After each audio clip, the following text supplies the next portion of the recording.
Listo. Entonces, ya iniciamos con la grabación.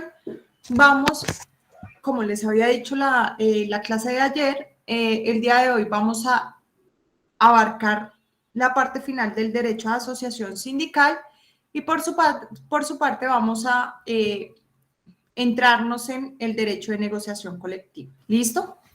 Entonces, del derecho a asociación, que recordemos, es un derecho que viene de la Constitución política, ¿sí? Podemos hablar en dos aspectos, ¿sí? El derecho de asociación viene de los derechos colectivos propios de la Constitución política y de ellos son colectivos de forma general, ¿sí?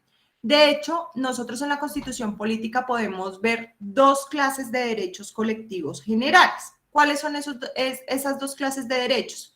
El derecho de reunión y el derecho de asociación, ¿sí?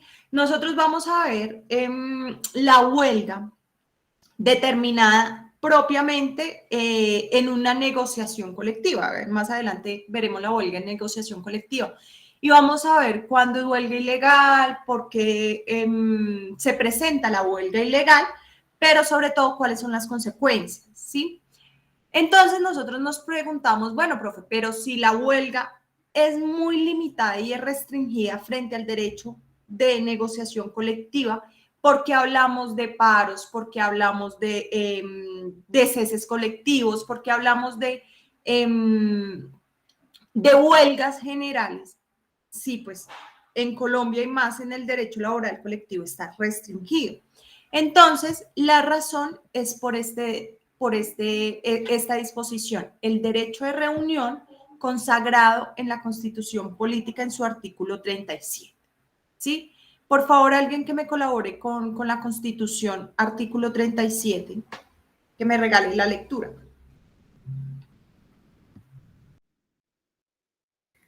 Artículo 37.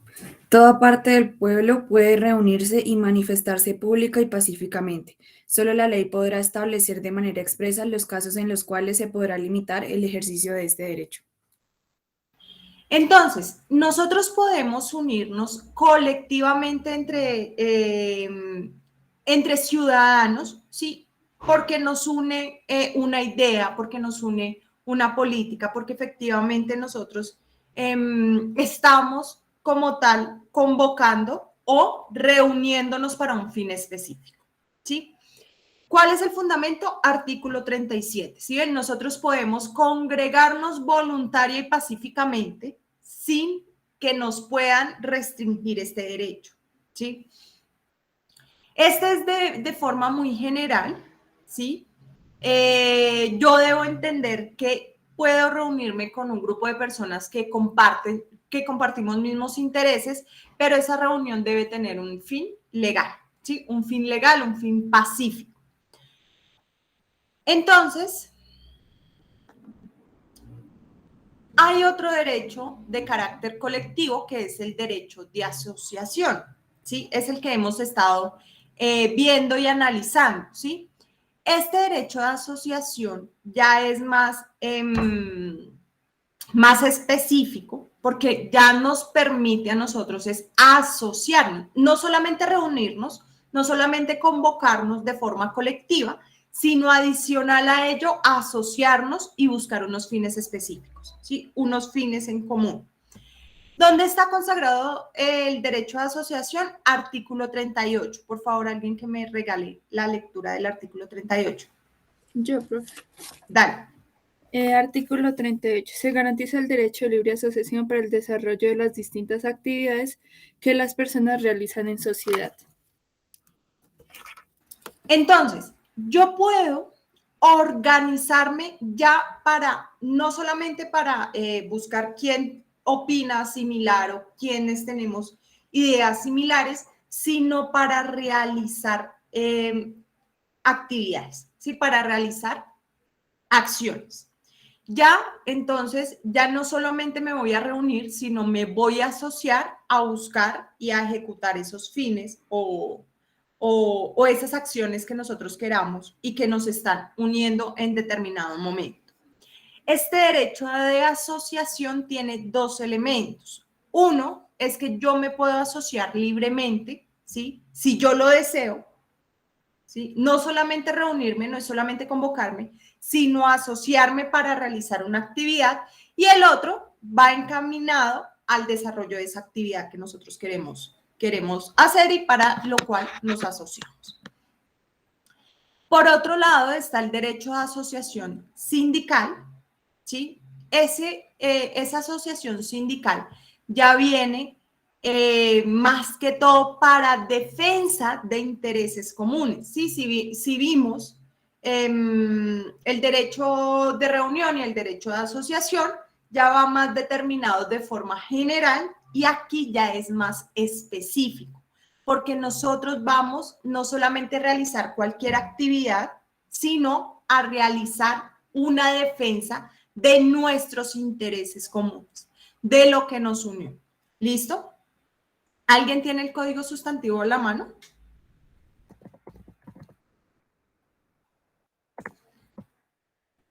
Sí, señora.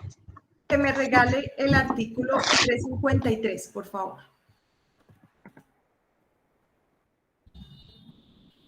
Bueno, pero primero, antes del código sustantivo, porfa, alguien de los que tenía la Constitución a la mano, artículo 39, que es el fundamento constitucional del derecho a asociación sindical. Artículo 39.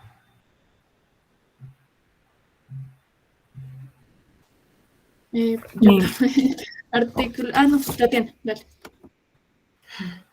Ok, gracias. Entonces, artículo 39. Los trabajadores y empleadores tienen derecho a construir sindicatos o asociaciones sin intervención del Estado. Su reconocimiento jurídico se producirá con la simple inscripción del acta de constitución. La estructura interna y el funcionamiento de los sindicatos y organizaciones sociales y gremiales se sujetarán al orden legal y a los principios democráticos. La cancelación o la suspensión de la personería jurídica solo se dé por vía judicial. Se reconoce a los representantes sindicales el fuero y las demás garantías necesarias para el cumplimiento de su gestión. No gozan de derecho a asociación sindical los miembros de la fuerza pública. Entonces, este artículo 39 es lo que hemos analizado nosotros ahí sí lo que llevamos de semestre, ¿cierto? Hemos hablado del derecho a asociación sindical, que nosotros no solamente podemos unirnos para materializar una acción cualquiera que se haga en sociedad, no solamente tenemos la facultad de reunirnos, sino adicional a ello tenemos la facultad de asociarnos para defender nuestros intereses comunes propio de la labor que nosotros desempeñemos, ¿sí? Mejorar condiciones laborales y con ello mejorar las condiciones de empleo para mi gremio, para mi industria, ¿sí? Ojo, aquí ya nosotros hablamos, ¿sí?, de la libre asociación y que el Estado nos debe garantizar el ejercicio del derecho de asociación sindical de forma libre y sin temor a represalias o a discriminación por ese ejercicio. Y de allí que desde el artículo 39 nos establezca el fuero sindical, ¿cierto? Ahora sí, por favor, el artículo 353, el código sustantivo. Yo, profe. Gracias. Derecho de asociación. Primero, de acuerdo con el artículo 39 de la Constitución Política, los empleadores y los trabajadores tienen el derecho a asociarse libremente en defensa de sus intereses, formando asociaciones profesionales o sindicatos. Estos poseen el derecho de unirse o federarse entre sí. Segundo, las asociaciones profesionales o sindicatos deben ajustarse en el ejercicio de sus derechos y cumplimiento de sus deberes a las normas de este título y están sometidas a la inspección y vigilancia del gobierno en cuanto concierne al orden público. Los trabajadores y empleadores sin autorización previa tienen el derecho de constituir las organizaciones que estimen convenientes, así como de afiliarse a estas con la sola condición de observar los estatutos de las mismas. Bueno, entonces nosotros decíamos al inicio que uno de los avances del derecho a asociación sindical con la Constitución Política en su artículo 39 es que no solo se garantiza el derecho a asociación sindical a trabajadores, sino que también permitía a los empleadores. Y producto de ello se hace la modificación también en el Código Sustantivo del Trabajo. Si se dan cuenta que el artículo 353 habla, bueno, nosotros sí somos una norma antigua, pero debemos adecuarnos al derecho constitucional y producto de ello también garantizamos derecho a asociación sindical, incluso empleadores. Trabajadores y empleadores, ¿para qué? Para defender nuestros intereses, ¿sí? Pero ojo, el derecho a asociación sindical no solamente se garantiza a la persona natural, empleador o trabajador, o bueno, persona jurídica si es empleador, porque el derecho a asociación sindical también está garantizado a las mismas organizaciones sindicales, ¿sí? Recordemos que existen en Colombia organizaciones sindicales de primer, segundo y tercer grado. De allí que los sindicatos puedan asociarse y formar federaciones y que las federaciones puedan asociarse para formar confederaciones, ¿sí? Las podemos realizar, ojo, recuerden que el derecho a asociación sindical, lo vimos en la sentencia C-180 del 2016, no es absoluto, ¿sí? No es que el legislador entonces nos deja hacer lo que nosotros queramos y como lo queramos y, mejor dicho, no se puede inmiscuir. No, el derecho a asociación también tiene reglamentación y nosotros debemos observar ese orden público, ¿sí? Lo vimos y lo analizamos en la sentencia. Entonces, ¿qué podemos decir del derecho a asociación sindical? Este derecho a asociación debe ser entendido en tres aspectos. El primero, que si yo quiero asociarme a una organización sindical para la cual está defendiendo unos intereses y esos intereses también, yo me identifico con esos intereses, me puedo unir, ¿sí? Y que si yo me pueda unir o pueda formar sindicatos, no significa que me vayan a discriminar por esa acción. Sin embargo, nosotros debemos observar el derecho a asociación sindical también en su aspecto negativo. ¿En qué consiste?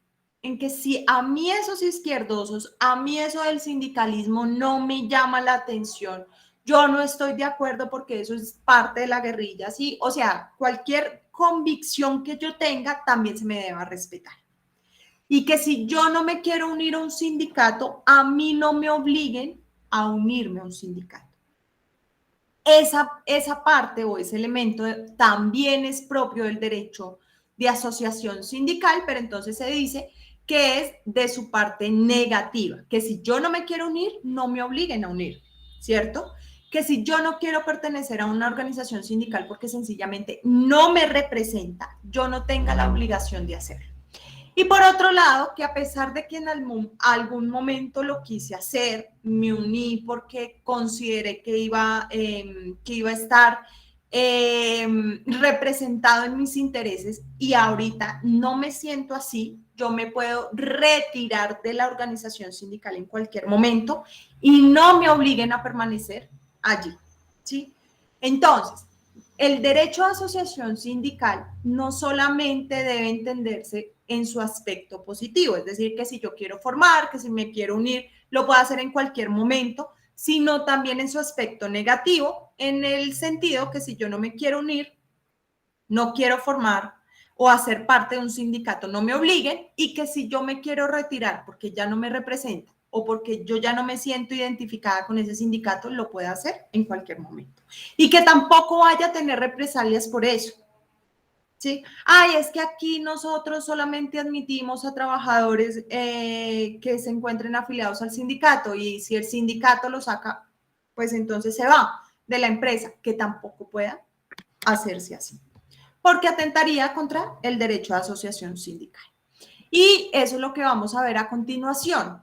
Cuando se ha considerado que se atenta contra el derecho de asociación sindical, en estos tres momentos. Primero, porque hay abusos, ¿sí?, que afecten el derecho a asociación sindical. Segundo, porque existen cláusulas sindicales, ¿sí?, cláusulas que afecten el derecho a asociación profesional. Y tercero, que haya cláusulas de exclusividad sindical, ¿sí? En cualquiera de los tres casos estamos frente a la vulneración del derecho de asociación sindical, o porque hay abuso del derecho de asociación sindical, o perdón, contra el derecho de asociación sindical, porque existen cláusulas que afectan el derecho de asociación, o porque existen cláusulas de exclusividad. Entonces, en el primero, en el caso del abuso, ¿sí? Cuando el empleador u otra persona tienda a realizar acciones que conlleven a impedir una reunión que nosotros convocamos de forma lícita o una asociación, ¿sí? O incluso el desarrollo propio del derecho de asociación sindical, se me convierte en un delito, ¿sí? Consagrado en el artículo 200 del Código Penal. Es decir, que yo como empleador voy a impedir a toda costa que estos trabajadores se me reúnan y me funden un sindicato, voy a impedir que efectivamente ya viendo el sindicato no puedan ejercer el derecho a asociación sindical, incluso estoy inmerso en la comisión de un delito. Cláusulas que atentan el derecho de asociación sindical, sobre todo, ¿sí? Cuando...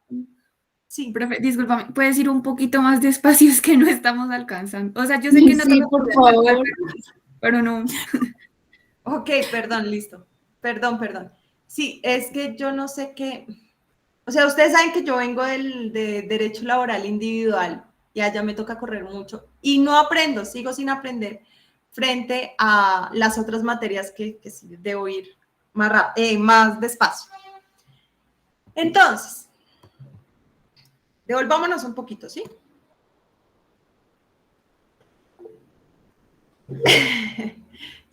Sí, por favor. Ahí sí, y efectivamente yo sé que ando con un acelerador, pero una cosa impresionante, pero no sé cómo frenarme. Entonces, por favor, ayúdenme muchachos con eso. Entonces, ¿cuáles son los actos consagrados en el Código Penal como atentatorios del derecho de asociación sindical?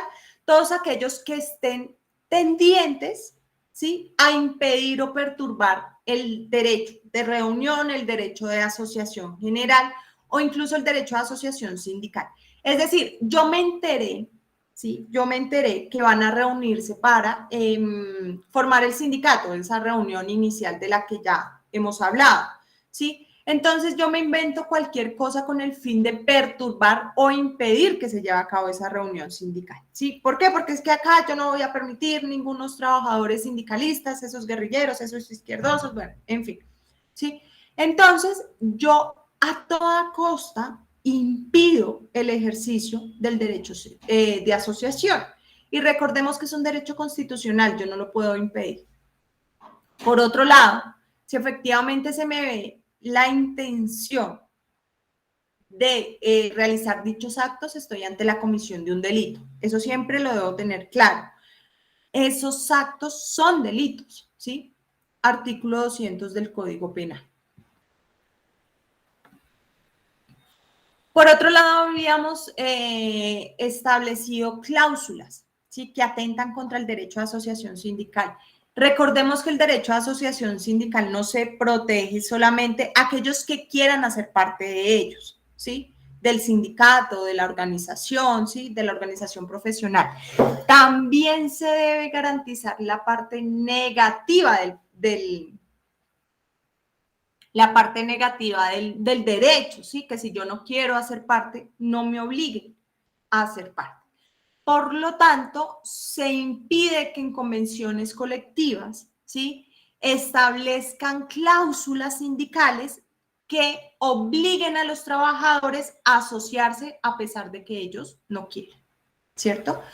Esto también atenta contra el derecho de asociación sindical porque tiene el elemento, o sea, el derecho constitucional protegido en el artículo 39, tiene también el derecho, el elemento negativo, que si yo no quiero hacer parte, no me puedan obligar, o que si yo me quiera retirar, en cualquier momento no me puedan retener, ¿sí? Entonces, estas cláusulas también se entienden que atentan el derecho de asociación sindical. Bueno, de las cláusulas, me iba a devolver un poquito, espérenme, acá. De las cláusulas también, recordemos, acá podemos también incluir aquellos convenios o acuerdos que el empleador haga con trabajadores no sindicalizados, ¿sí? Con trabajadores no sindicalizados que permitan mejorar las condiciones laborales y producto de esas mejoras, impedir el derecho a asociación sindical, ¿sí? Como pasó con Laboratorios Chalber de Colombia, ¿sí? En la tutela que analizamos, que efectivamente yo no pueda a través de pactos colectivos, ¿sí? Eso sí ya se llama pactos colectivos, incluso hay una condena en contra de Avianca, esa sentencia, espérenme, que esa es fácil de encontrar, regálenme un momento, sentencia...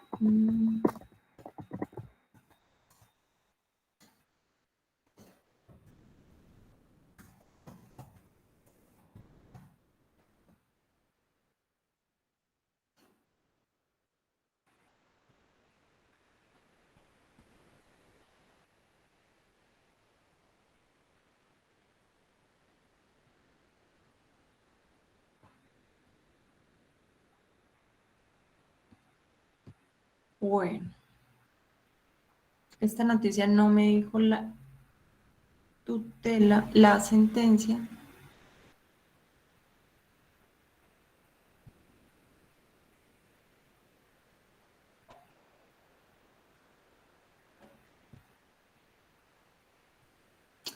La Corte Suprema de Justicia condena a Avianca a pagar la suma de más de 500 millones de pesos. ¿Por qué? Por casos atentatorios contra la libertad sindical. ¿Qué sentencia es? Es que es la que estoy buscando. Es una SL, pero no la encuentro por acá. No me dicen. Es que si mal no recuerdo, esa sentencia es del año pasado o por vieja que sea del 2019, pero es que no tengo el número por acá y no me aparece.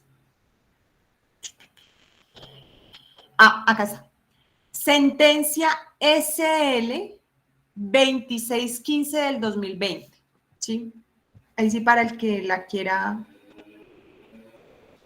No, esa sentencia no. Hay una sentencia entre ACDAC y, bueno, que la interpone Avianca contra ACDAC, que es el sindicato de pilotos de Avianca, por huelga ilegal. No, esa no es. Es la del año pasado, la SL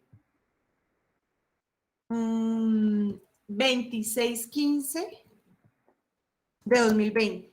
Por eso porque es que la noticia, o sea, eso fue como les digo a ustedes, eso es un boom, cuando, las cifras, eso es exorbitante, y las noticias, todos digamos, los enlaces que estaba viendo por acá, me estaba apareciendo, era efectivamente, no, condenan a Avianca 500 millones de pesos, pero no dicen ni por qué, ni dicen la sentencia.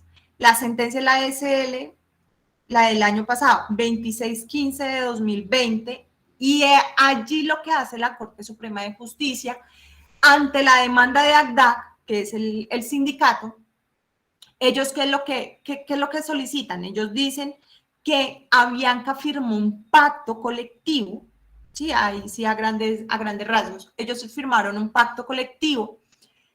Rápidamente, pacto colectivo, o bueno, ya lo voy a decir, pero bueno, pacto colectivo es el acuerdo, sí, que se llega con propio del derecho de negociación colectiva, pero con trabajadores no sindicalizados.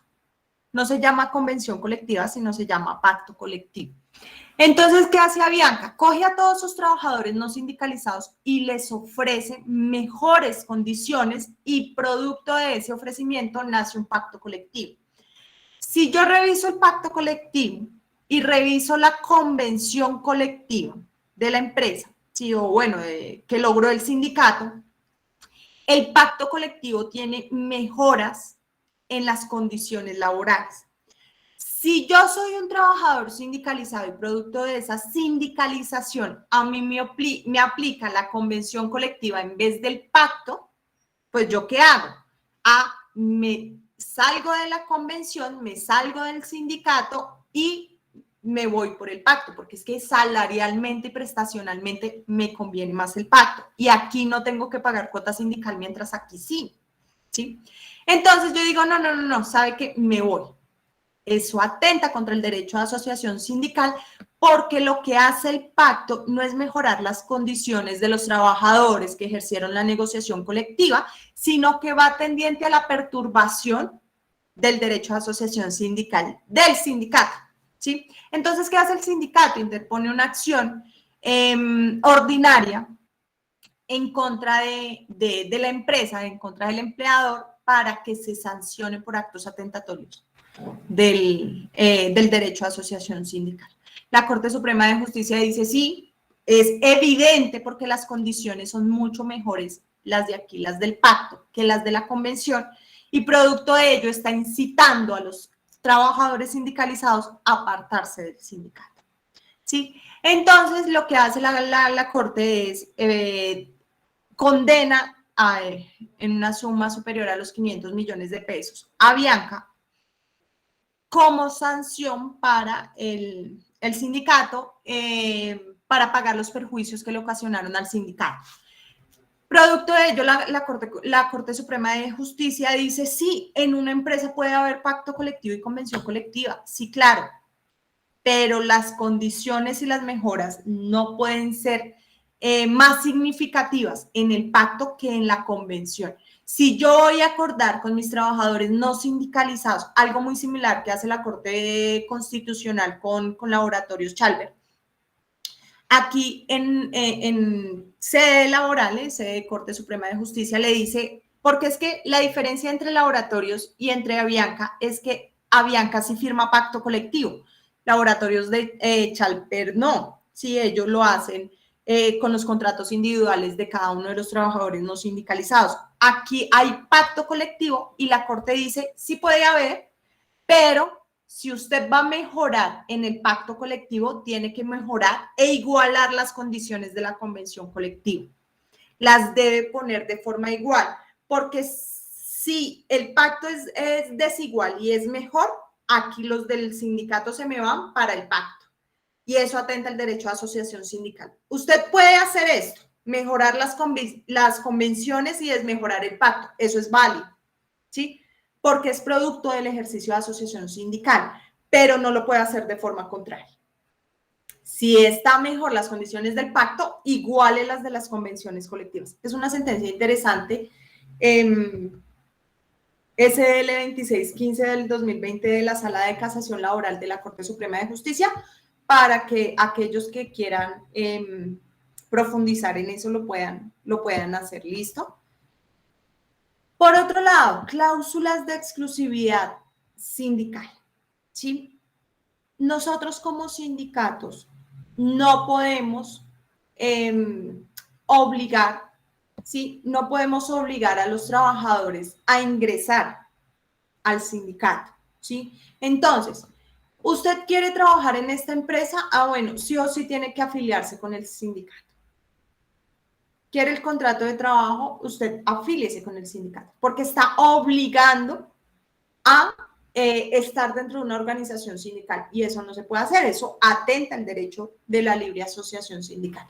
Y lo mismo frente a la exclusión de separación, cuando el sindicato o la empresa implica u obliga a los trabajadores a permanecer en el sindicato así ellos no quieren.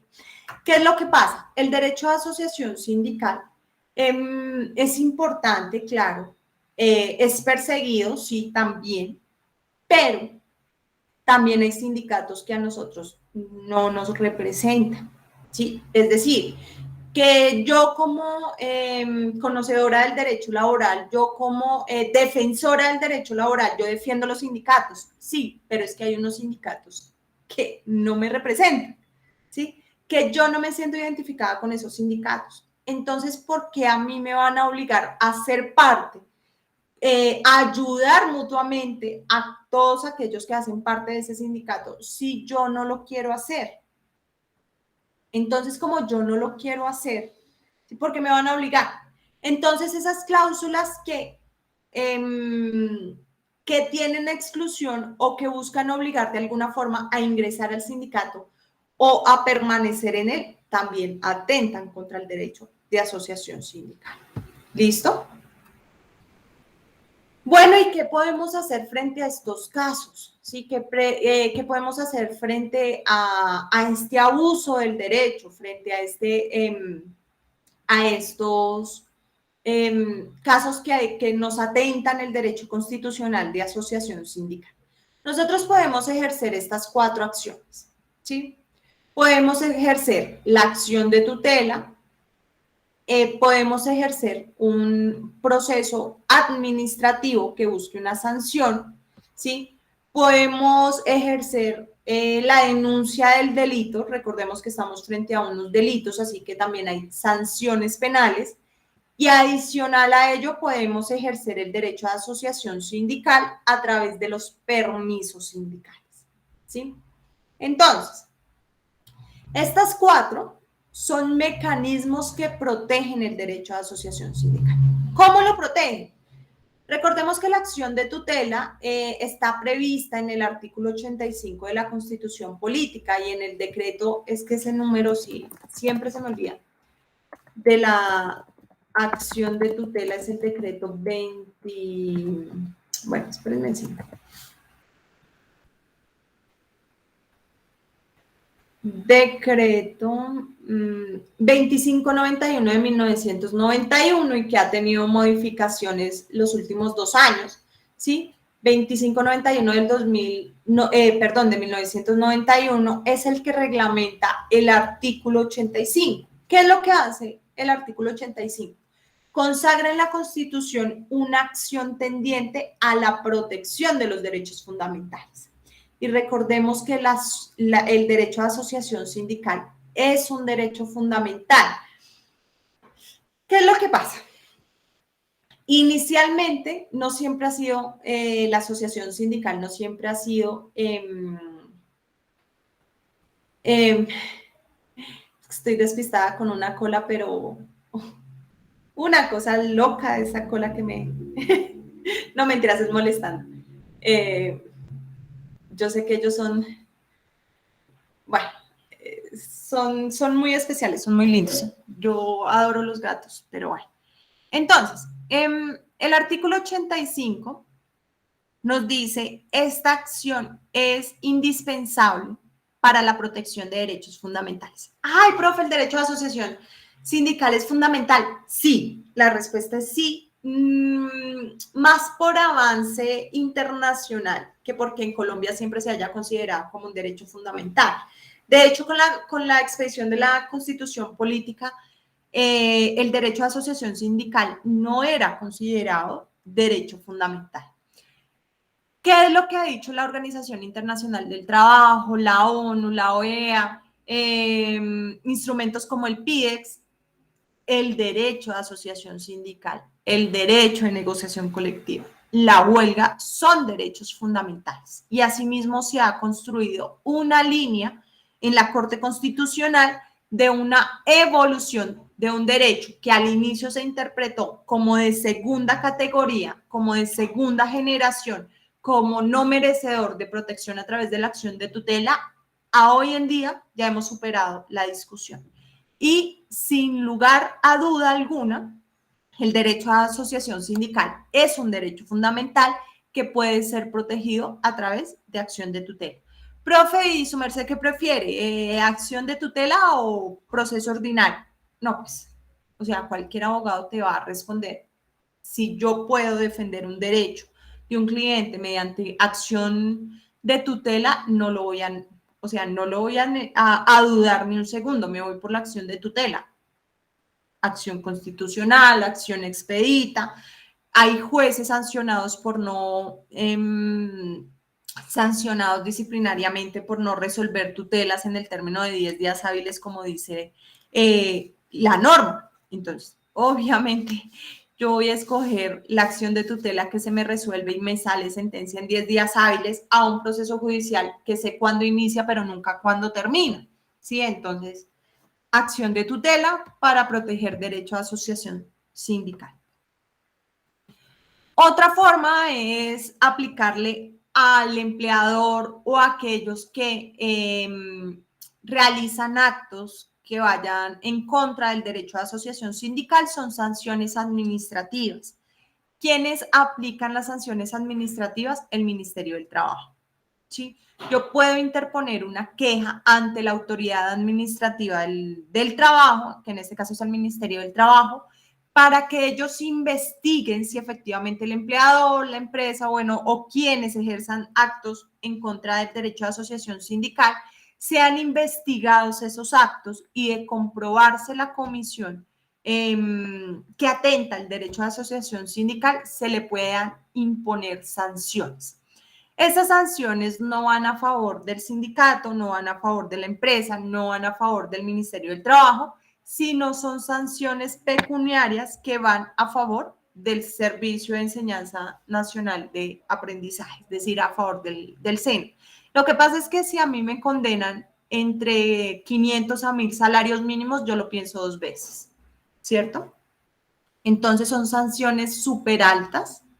Sí, de hecho son sanciones altísimas en el caso de que el policía administrativo, en este caso el inspector o el Ministerio del Trabajo, llegue a comprobar esos actos que atentan el derecho de asociación sindical. Por otro lado, recordemos que estos actos constituyen la comisión de un delito, por lo tanto puede interponer una denuncia penal ante la Fiscalía, ¿sí? Para que el empleador que haya realizado estos actos que atenten contra el derecho a asociación sindical.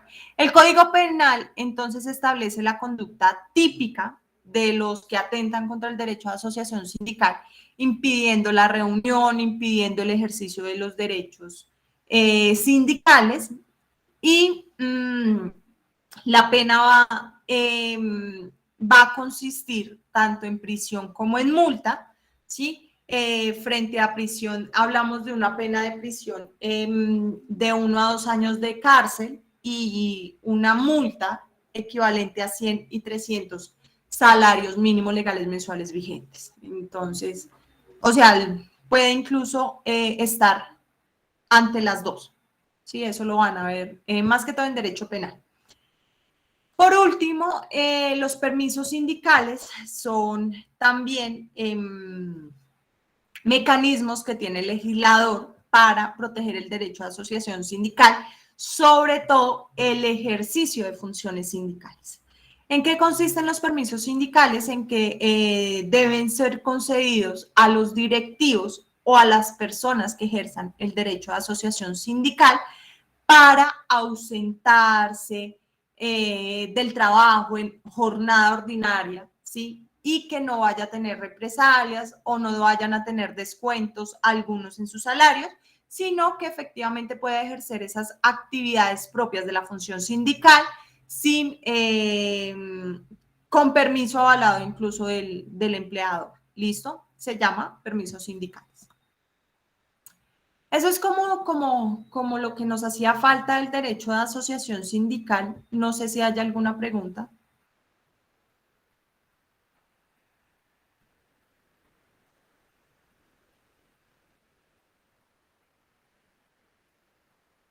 Bueno, ahora con esto finalizamos la primera parte de esta materia de derecho laboral colectivo. ¿Sí?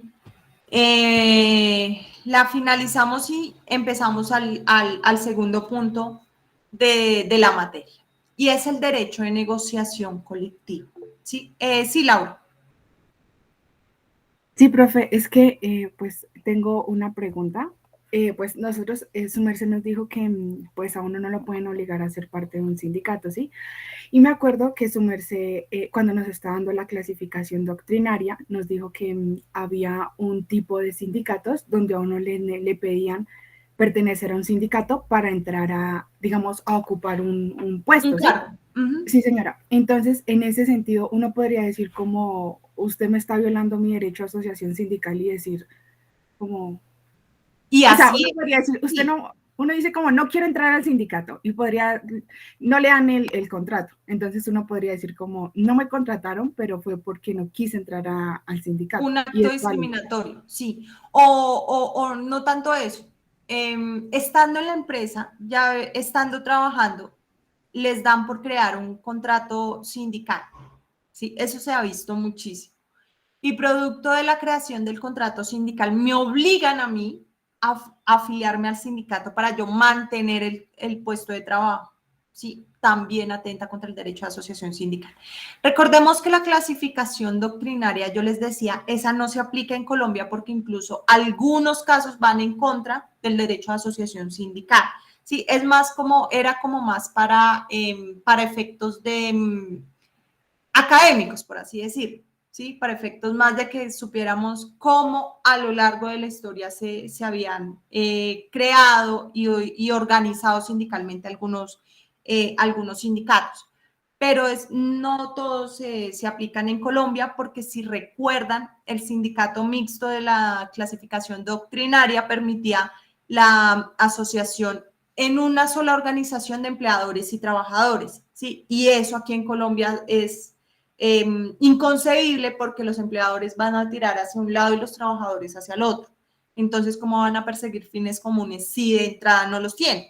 Entonces, por eso les decía, no le pongan mucho cuidado a la clasificación doctrinaria porque se las doy es más como por temas de historia y de académicos que por otra cosa. ¿Listo?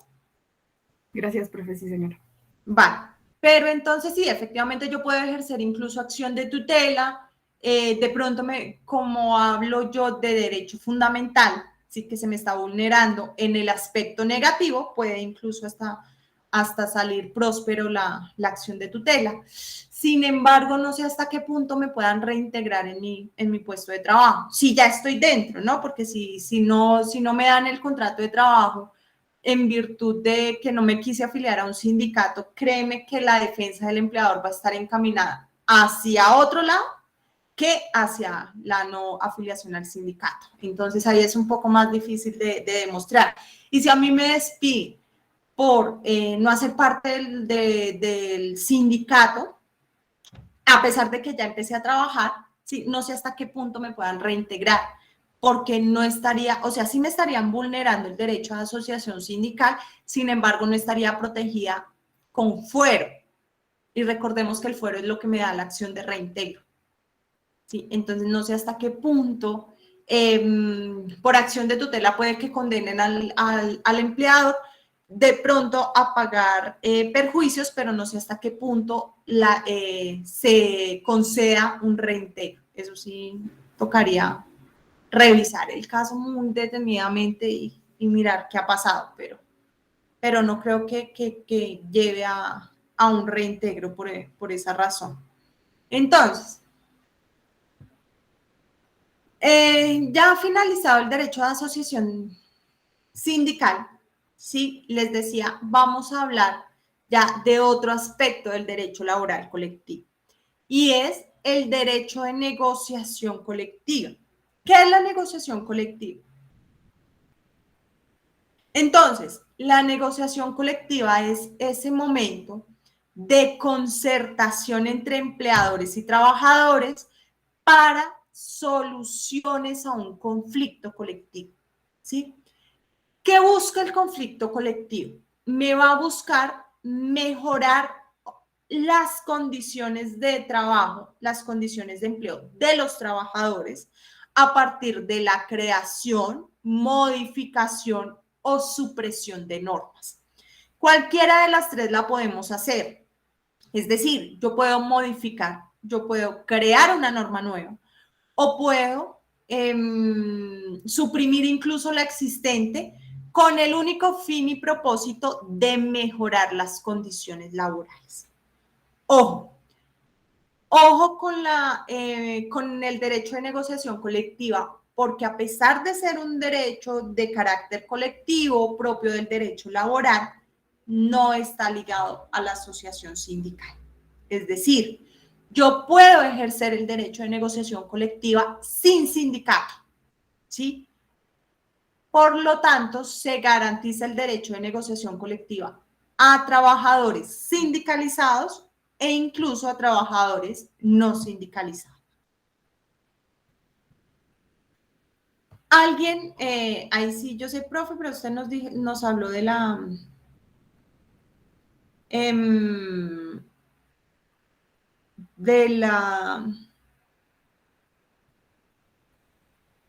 Su merced nos habló de la sentencia hasta ayer. ¿Alguien de pronto la leyó? ¿Le quedó un tiempito ayer y la leyó?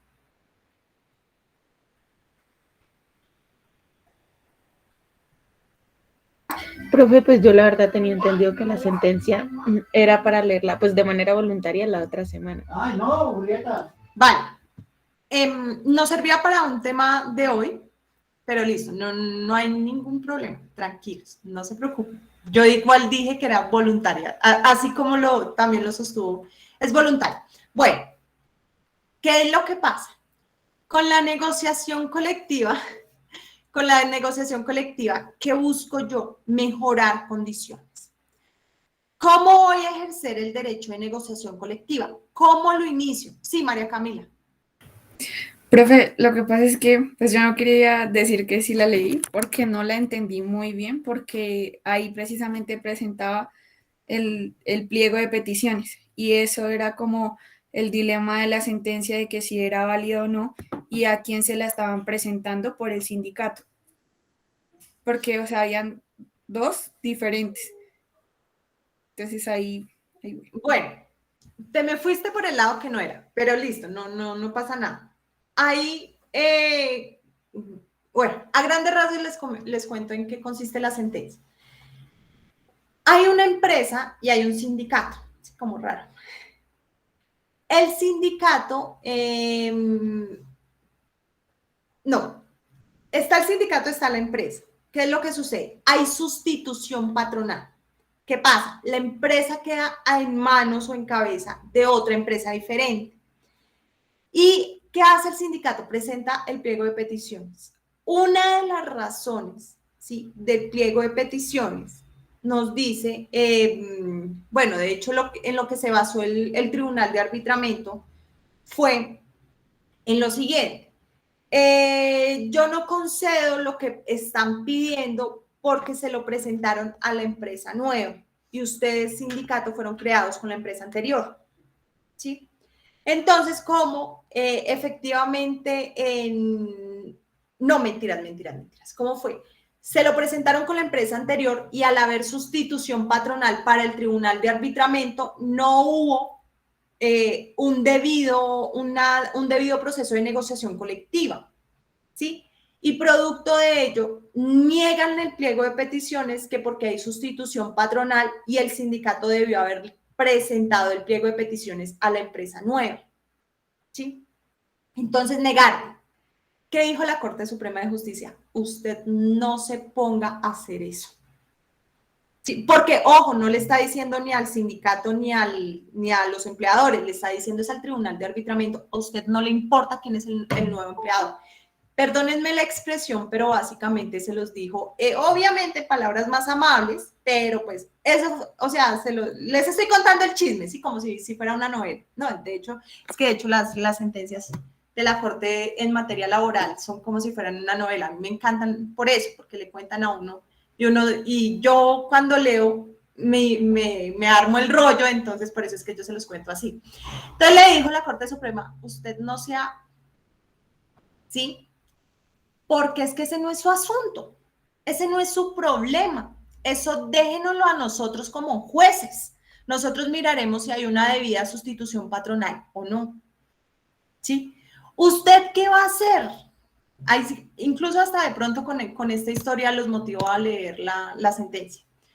Usted, ¿qué dice la Corte Suprema? A usted no le interesa si hay sustitución patronal, a quién le presentaron el pliego de peticiones. Aquí hay un conflicto colectivo y usted está aquí para desarrollar el conflicto colectivo.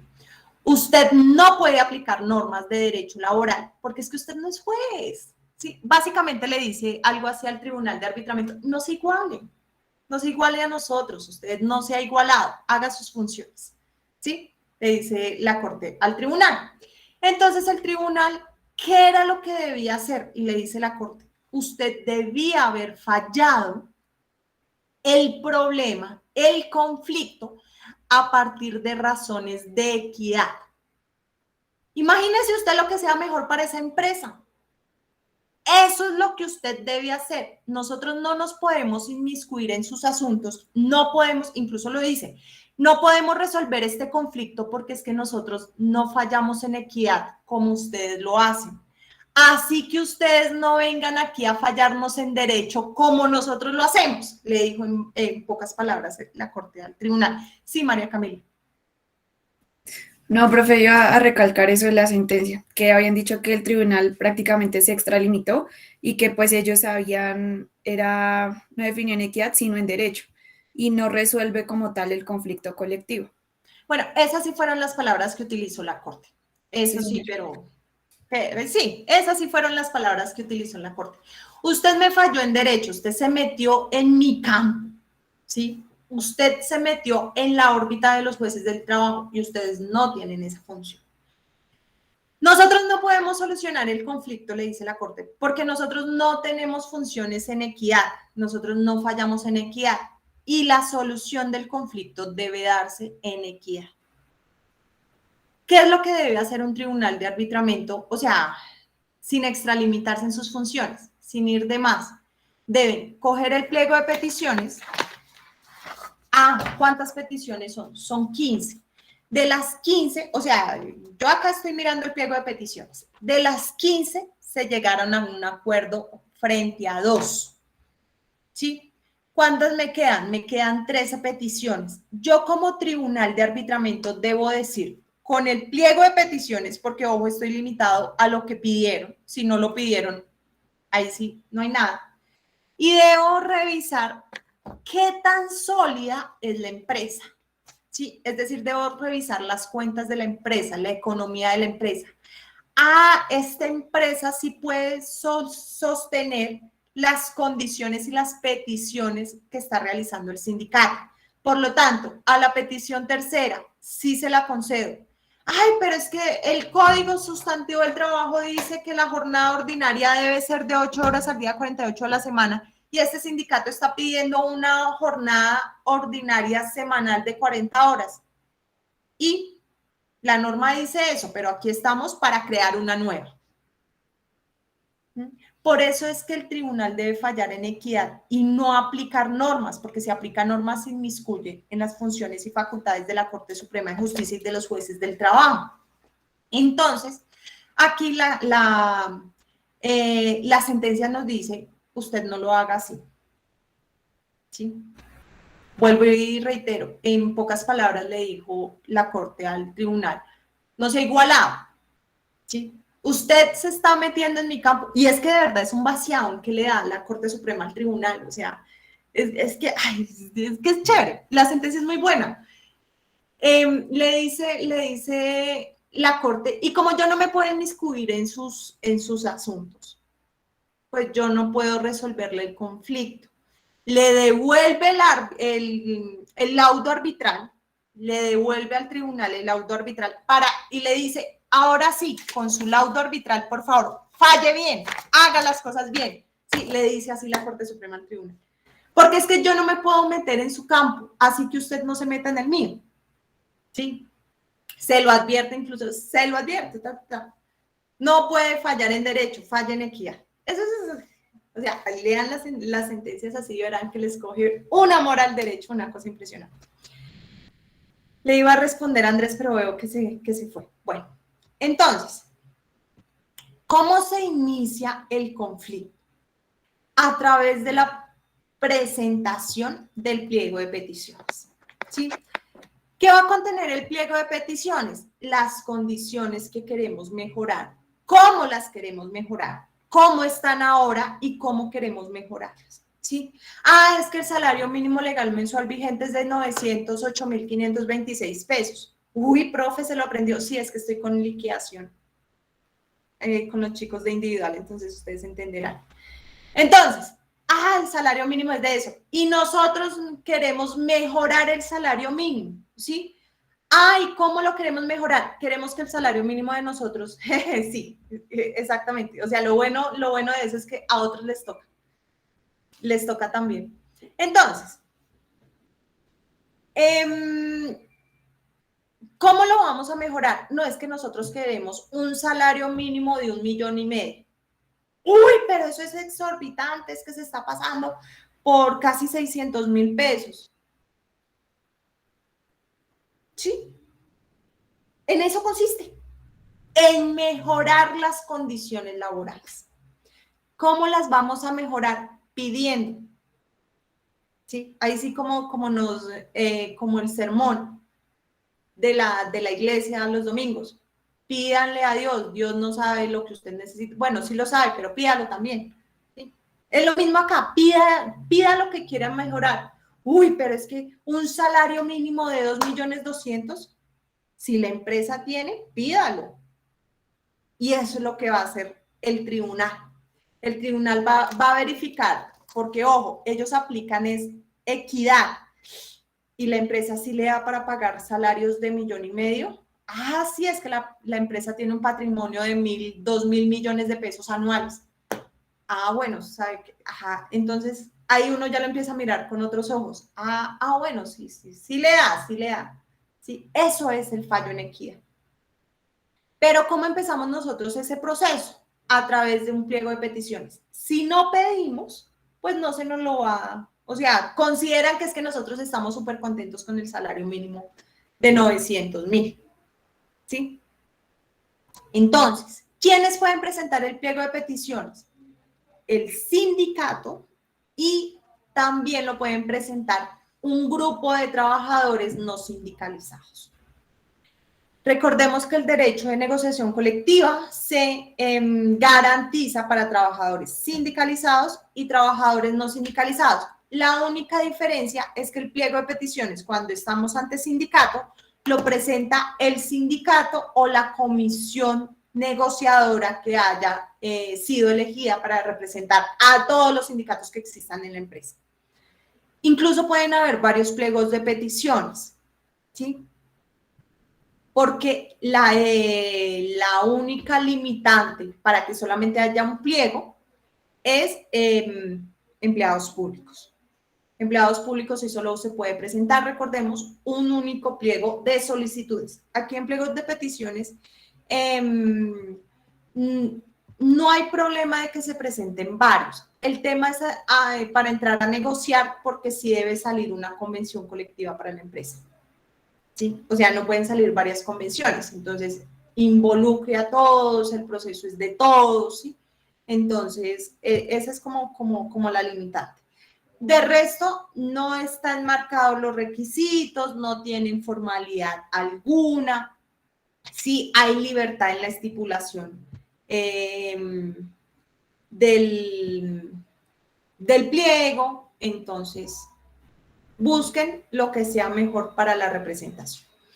Otra forma de iniciar un proceso de negociación colectiva. Producto de un proceso anterior tenemos una convención o un pacto, pero se nos quedó cortos, nosotros queremos más. Ahí sí, dame más, ¿sí? ¿Qué debemos hacer?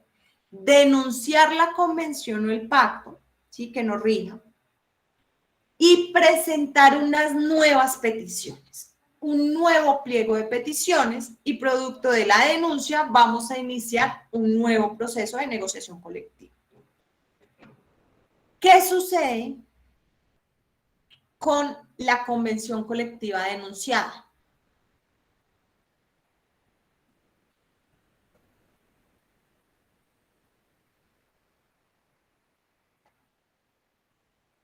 Corchados, ¿será que no leyeron la sentencia esa era la 619 del 2016?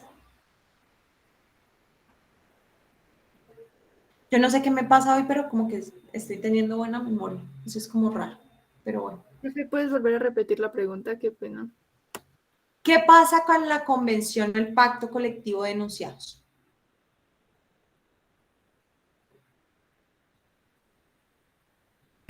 Pues automáticamente ya deja de estar, podría decirse, vigente, ¿no? O sea, Vuelvan a leer la TSEC 19 del 2019. Laboratorios Chalber contra Cintra Chalber. La convención continúa vigente mientras sale el resultado de Del nuevo proceso de negociación colectiva. Esa sí es la respuesta correcta. ¿Sí? Recordemos que a pesar de que la convención se haya denunciado, es apenas claro que la convención colectiva sigue aplicándose con todos sus beneficios hasta que se firme una nueva, ¿sí? A pesar de la denuncia. No es que ipso facto con la denuncia dejamos de aplicar convención colectiva. No. La convención colectiva se sigue aplicando hasta tanto salga una nueva convención. Aquí cuando nosotros hablamos de denuncia de la convención o del pacto, hacemos referencia a que ya traíamos una. Lo que pasa es que queremos mejorar, queremos modificarla y producto de ello queremos mejorar las condiciones laborales. Requisito para la denuncia. Exactamente, sí, y eso lo habla muy bien la Corte Constitucional y lo explica súper bien en esta sentencia de ese 19 del 2016. Por eso pensé que la tenían clara, pero bueno, no importa, no pasa nada. ¿Qué debo tener en cuenta para denunciar la convención colectiva? Que tengo 60 días antes de que finalice el periodo, es decir, de que finalice la vigencia para poder denunciar, ¿sí? So pena de que se prorrogue automáticamente. Eso lo vamos a ver más adelante cuando veamos convenciones. ¿Listo? Etapa de arreglo directo. Bueno, presentamos el pliego de peticiones, ¿sí? Iniciamos el proceso de negociación colectiva con la presentación de un pliego. Sea de ceros, o sea, que nunca haya habido un proceso de negociación colectiva en la empresa y nosotros seamos los pioneros. ¿Sí? Muchachos, a eso es a lo que los invito, a ustedes como abogados que sean pioneros en esto del derecho a asociación sindical y la negociación colectiva. En esta empresa nunca ha habido nada de eso y nosotros iniciamos el proceso de asociación sindical, el proceso de negociación colectiva. Presentamos el pliego de peticiones. ¿Sí? O denunciamos la anterior y presentamos uno nuevo. ¿Qué pasa? ¿Qué sucede? ¿Qué sigue? Etapa de arreglo directo. ¿En qué consiste la etapa de arreglo directo? Es una negociación, y válganme la redundancia, de forma directa entre el sector del conflicto, es decir, entre la empresa o el empleador y el grupo de trabajadores. Trabajadores que hayan presentado el pliego de peticiones. Pueden ser trabajadores sindicalizados, representados por organizaciones sindicales o trabajadores no sindicalizados. ¿Listo? Vamos a entablar, a montar una mesa de negociación para poner los puntos, ahí sí, los puntos sobre las IES. No, mentira. Los puntos sobre el pliego de peticiones. ¿Sí? En la mesa estamos las peticiones y producto de la negociación no puede llegar el representante del empleador, es decir, el que va a negociar por el empleador, a decir, no, es que yo no puedo negociar sobre salarios. Entonces, ¿para qué viene? Sí, aquí todos los que se sientan son libres de negociar y deben tener todas las facultades para entrar a negociar los aspectos que están contenidos en el pliego de peticiones. Lo que no está en pliego de peticiones no es nada, no existe. ¿Sí? O sea, nosotros no podemos discutir temas que estén por fuera del pliego de peticiones. Llegamos a un acuerdo, ténganlo claro. Por pequeño que sea el acuerdo, por chiquito, por diminuto, porque eso ni importancia tiene. Hagan actas de cada uno de los acuerdos que se lleguen en la etapa de arreglo directo. ¿Por qué? Porque si el arreglo no está por escrito, no es nada, no existe. Es como si no hubiese acuerdo.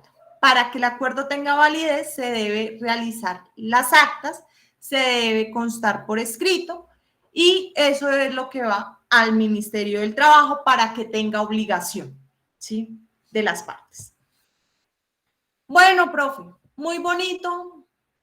Ya entendí, arreglo directo, negociación directa entre las partes del conflicto. Y si no llegamos a ningún acuerdo, pues continuamos con el proceso de negociación colectiva. ¿Cuál es el paso siguiente? La negociación colectiva va a proseguir con el momento más crítico de la negociación colectiva y es la huelga. ¿Sí? La huelga es un mecanismo de presión para que las peticiones que nosotros realizamos sean al menos evaluadas. ¿Por qué? Porque es que muchas veces nos vamos a encontrar con empleadores que dicen, listo, pidan que de todas formas no le voy a dar nada. ¿Sí? Ahí sí como cuando uno era chiquito y yo quiero tal cosa, pida, tranquilo, pida. Igual la respuesta va a ser la misma, no. ¿Sí? Entonces, ¿qué es lo que va a pasar? Aquí voy, los que estamos en proceso de negociación, vamos a paralizar la empresa, ¿sí? Por eso es un mecanismo de presión, porque nosotros vamos a ejercer presión sobre el empleador, sobre la empresa, para que nos ponga cuidado y para que nos conceda lo que le pedimos, ¿sí? Entonces, voy a hacer pataleta, así como cuando eran chiquitos, ¿no? Porque no me dan. Es algo muy similar. Ay, este niño, chite, eche para allá, no me interesa. Que es que me está haciendo el oso, ¿sí? Es lo mismo, esa presión para que el empleador nos conceda lo que nosotros le estamos pidiendo, ¿sí? Tiene unos requisitos, tiene unas limitaciones, todo eso lo vamos a ver más adelante. Bueno, profe, ya hicimos la huelga y no logramos nada. Este señor es difícil, sí, así como sus papás cuando en el supermercado, en la calle, ¿qué? No, difícil de ceder, ¿sí? Entonces, ¿qué hacemos? Bueno, nos vamos para tribunal de arbitramiento, ¿sí? Tribunal de arbitramiento es propio de los mecanismos alternativos de solución de conflictos, ¿sí? ¿Qué es lo que pasa? Este tribunal de arbitramiento es diferente al tribunal de arbitramiento en materia civil, administrativa, comercial. Es sustancialmente diferente porque tiene sus reglas propias. ¿Cómo llegamos al tribunal de arbitramiento? Propio de los MAS, es decir, de los mecanismos alternativos de solución de conflictos. Llegamos al tribunal de arbitramiento por dos vías, o por cláusula compromisoria o por compromiso. Cuando yo hablo de cláusula compromisoria, cuando yo antes de tener el conflicto preveo que va a haber de pronto un conflicto y le damos la competencia al tribunal. Entonces yo en una cláusula, en un contrato, le digo, en caso de haber conflicto, todavía no hay conflicto, todavía no existe el conflicto. En caso de haber conflicto, nos vamos para tribunal de arbitramiento. Compromiso. Ya existe el conflicto y entre las partes decidimos someter el conflicto a decisión de un tribunal de arbitramiento. ¿Qué es lo que pasa? Cláusula compromisoria o compromiso es en materia civil, administrativo, comercial. Esa no se aplica aquí en materia de derecho laboral colectivo. ¿Sí? ¿En qué consiste el tribunal de arbitramiento? Es una decisión definitiva al conflicto. ¿Sí? Lo que diga el tribunal de arbitramiento da fin al conflicto, soluciona el conflicto. ¿Sí? ¿Qué significa eso? Que la última palabra la tiene el tribunal de arbitramiento. Van a ser funciones como juez. ¿Sí? Lo que diga el juez, en este caso lo que digan los árbitros, es lo que se decidió en el conflicto. ¿Sí? Y no va a haber discusión alguna. ¿Eso es o no es? ¿Sí? En materia de derecho laboral colectivo, no tenemos la libertad como en las otras áreas a través de la cláusula compromisoria del compromiso. Si no solucionamos el conflicto, a pesar de haber agotado etapa de arreglo directo, a pesar de haber ejercido la huelga y todavía seguimos en conflicto, sí o sí tenemos que irnos a tribunal de arbitramiento. Es decir, es la última palabra. ¿Sí? No, el único recurso extraordinario para la decisión del tribunal de arbitramiento es recurso de anulación del laudo arbitral. Si es de anulación, es que a mí se me olvida porque antes se llamaba de una forma y ahora se llama de otra. Creo que ahora se llama anulación. Espérenme.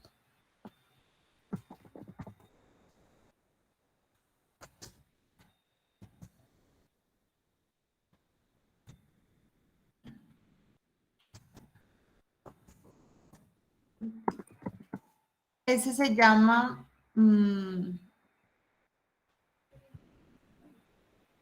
sí, recurso extraordinario de anulación. Después les digo cómo se llamaba anteriormente. Se me olvidó el nombre. Ese era el recurso de...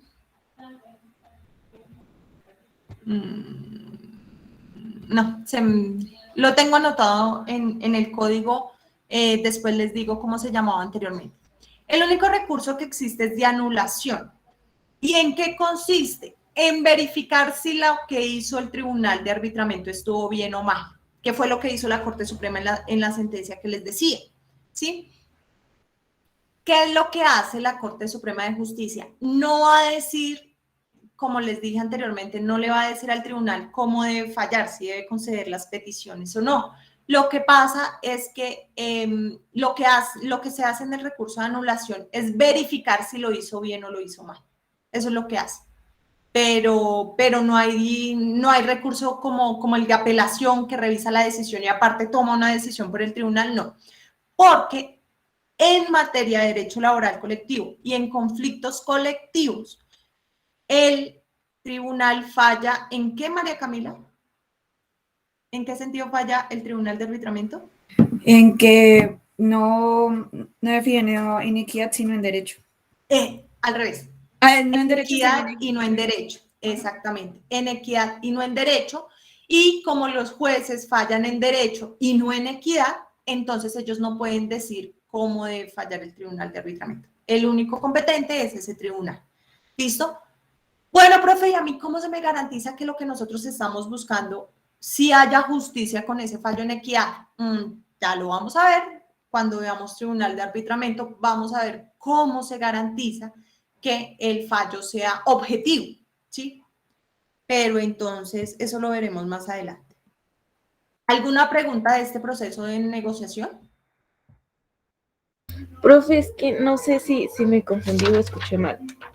Su merced dijo lo de que la cláusula compromisoria y el compromiso no aplicaba para el derecho laboral colectivo. Exactamente, no aplica. Okay. Porque así nosotros no queramos solucionar el conflicto por tribunal de arbitramiento. Si no llegamos a ningún acuerdo, derechito para tribunal de arbitramiento. Ok, profe, muchas gracias. Vale. O sea, la única forma de no llegar a tribunal de arbitramiento es solucionar el conflicto nosotros mismos. Si no lo solucionamos, tribunal de arbitramiento.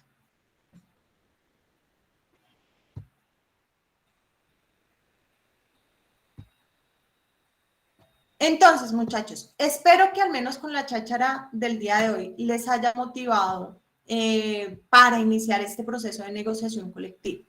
Reitero, vamos a ver negociación colectiva. Esto fue muy por encima, muy de forma amplia, porque vamos a ver las reglas de la etapa de arreglo directo, vamos a ver las reglas de la huelga, cuáles son los requisitos, quiénes pueden ejercer huelga, quiénes no pueden ejercer huelga, cuál es la consecuencia de la huelga, cómo debemos hacer huelga, bueno, todo de la huelga. Sí, ojo, huelga de derecho laboral colectivo. Por favor. Profe, pero es que hay paros, hay ceses, hay yo. Eso es parte del derecho de reunión y el derecho a asociación general. ¿Sí? Aquí nosotros nos vamos a centrar más en la huelga contractual propia de la negociación colectiva. Vamos a hablar de una huelga súper interesante que, bueno, la sentencia no le dio honor a la huelga imputable del empleador, pero vamos a leer la sentencia de servicio público esencial. Excelente la sentencia al hablar de servicio público esencial, pero no le hace favor al hablar de huelga imputable al empleador. Entonces, bueno, pero la vamos a leer. Esa sí la vamos a leer. Fue del año pasado de la doctora Clara Cecilia Dueñas. Lastimosamente se le va a acabar, o se le acabó, o se le va a acabar. Creo que se le va a acabar El periodo de magistrada. Esta semana leímos la GCL 3344. La próxima semana, por favor, la SL 1680 del 2020. Buenísima. O sea, se los aseguro. Muy buena la sentencia. SL 1680. Para la próxima semana. ¿Listo?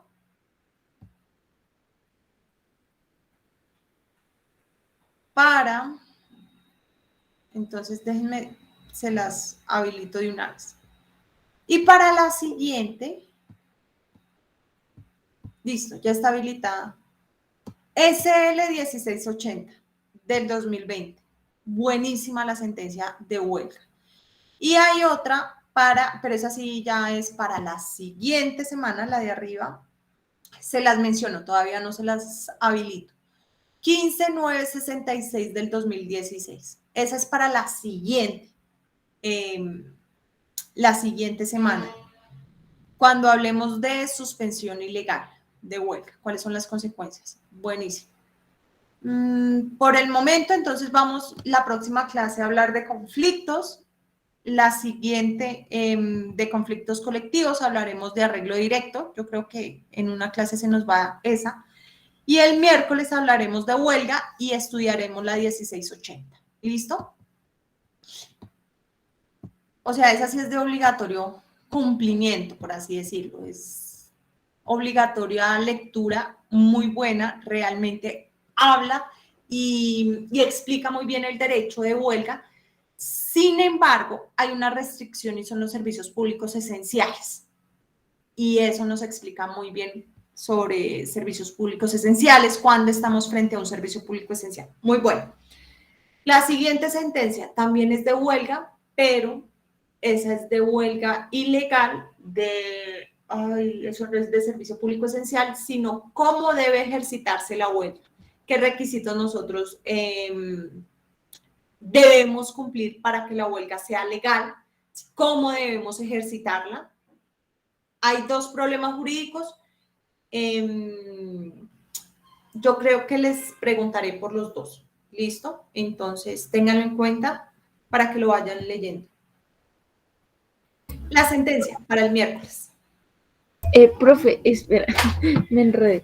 O sea, es que tú ayer nos dijiste que la otra semana no íbamos a entregar sentencia. ¿Y esta sentencia, la 1680, es para la otra semana o para la otra semana? Para la otra semana, pero para el miércoles.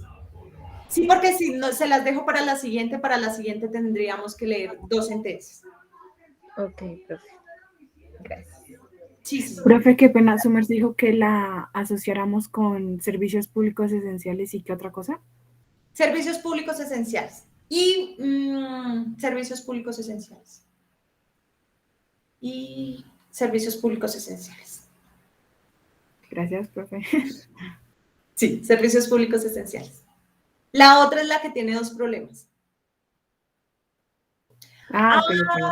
Sí. Es que esa sentencia, la 1680, habla de huelga imputable al empleador, pero no le hace favor. O sea, no, realmente no. Solo enfóquese en servicios públicos esenciales.